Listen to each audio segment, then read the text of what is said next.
পরবেন অবশ্যই। হেলমেট না পরলে অ্যাক্সিডেন্ট কাউকে বলে কই আসে না, জানো? সাইতে দেবে হেলমেট নাই, এইখান থেকে গদগদ করে রক্ত বেরোচ্ছে। হেলমেট থাকলে অ্যাক্সিডেন্ট থেকে তো বেঁচে তো যেত। মুর্শিদাবাদে পথ দুর্ঘটনা নিয়ন্ত্রণে আনতে সচেতনতার পাঠ স্বামীজির। মুর্শিদাবাদ জেলার বিভিন্ন থানা এলাকায় নিত্যদিন বেড়েই চলেছে বাইক দুর্ঘটনা। বাইক দুর্ঘটনায় প্রাণহানির ঘটনা প্রতিনিয়ত ঘটে চলেছে কোথাও না কোথাও।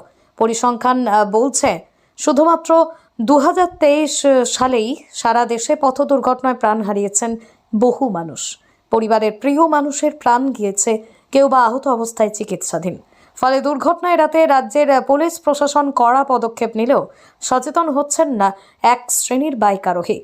তাই বাইক আরোহীদের সচেতনতা বৃদ্ধির উদ্দেশ্যে অভিনব পন্থা গ্রহণ করলেন শ্রী শ্রী রামকৃষ্ণ আশ্রমের এক জনসন্ন্যাসী। উনাকে আমি আজকে থেকে না, ওনাকে আমি অনেক দিন থেকে চিনি। উনি যেটাই বলছেন আমাদের প্রত্যেকেরই কর্তব্য সেইটা মেনে চলা। আচ্ছা, আর একটা কথা হচ্ছে উনার যা অবদান, আমি উনার আশ্রমে দীক্ষিত। উনি যেটাই বললেন আজকে থেকে সেইটা আমি করব, যাতে আমার দেখে আরও 5টা লোকের যাতে মানে সতর্ক হয়, এইটাই আমার। রাজ্য সরকারের পক্ষ থেকে পথ নিরাপত্তার জন্য হেলমেট ব্যবহারের কথা বলা হলেও অনেকেই হেলমেট পরতে অনীহা প্রকাশ করেন। তাই এবার পথের বলি আটকাতে হেলমেটবিহীন বাইক আরোহীদের দাঁড় করিয়ে তাদের হেলমেট পরার আর্জি করতে দেখা গেল স্বামীজিকে। ঠিক সকাল 9টা থেকে 11টার ভিতরে আপনিও যদি যান মুর্শিদাবাদের বহরমপুর কুলি রাজ্য সড়কের উপর বনোয়ার গোলাহাট মোড়ে, হয়তো এই ব্যক্তির সচেতনতার পাঠদানের ঘটনা আপনারও চোখে পড়বে। জি, হেলমেট পরে আছেন খুব ভালো। যারা হেলমেট পরেননি এটা খুবই মানে অসাবধানতা। তাই হেলমেট যদি পরে থাকতো তাহলে অ্যাক্সিডেন্ট হয় না। হেলমেট পরলে পরে খুবই সুরক্ষিত থাকে। 2 মিনিটের জন্য হলো হেলমেট অবশ্যই দরকার। বিনা হেলমেটে মোটরসাইকেল চালাবেন না। চালকের মাথায় হেলমেট অবশ্যই দরকার।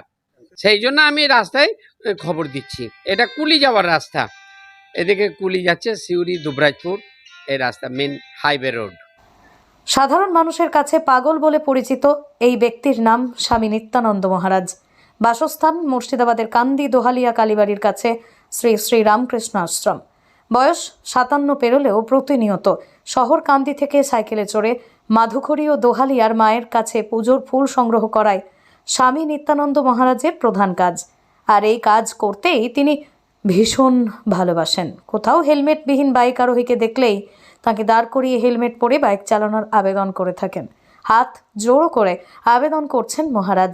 দোহালিয়া রামকৃষ্ণ আশ্রমে তিনি ধ্যান ও নিত্য পুজোর পরেই অনায়াসে সময় বের করেই এই কাজ করে চলেছেন প্রতিনিয়ত, যা দেখে কর্নিশ জানাচ্ছেন পথচারী মোটর বাইক আরোহীরা।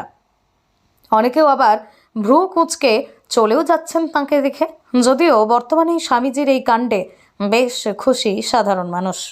উনি যেটা বলছে ঠিকই বলছে, হ্যাঁ, উনি যেটা বলছেন সঠিক কথাই বলছে। সঠিক নিয়মে চলাও দরকার। আমরা হেলমেট ব্যবহার করি, যাই হোক আমরা একটু তাড়াহুড়ো করে বেরিয়ে এলাম। উনি হেলমেটটা নিলে, আমাদের ফুল হেলমেট আছে, হেলমেটটা নিয়ে উনি যেটা বলছে উনি আমাদের ভালোর জন্যই বলছে, এবং সকলকে এই ওনার কথাটা পালন করা অবশ্যই উচিত। ফুল হেলমেট, এর মানে অ্যাক্সিডেন্ট কাউকে তো বলে কয়ে আসে না। সেই জন্য বলছি হেলমেট অবশ্যই পরবেন। আমরা সবসময় হেলমেট ব্যবহার করি না, এটা হাফ হেলমেট চলবে না, ফুল হেলমেট চাই। চালকের মাথায় না, লোকালে থাকলো অ্যাক্সিডেন্ট কাউকে বলে কয়ে আসে না। সেই জন্য ফুল হেলমেট অবশ্যই পরবেন। মুর্শিদাবাদ থেকে কৌশিক অধিকারীর রিপোর্ট, লোকাল 18 বাংলা।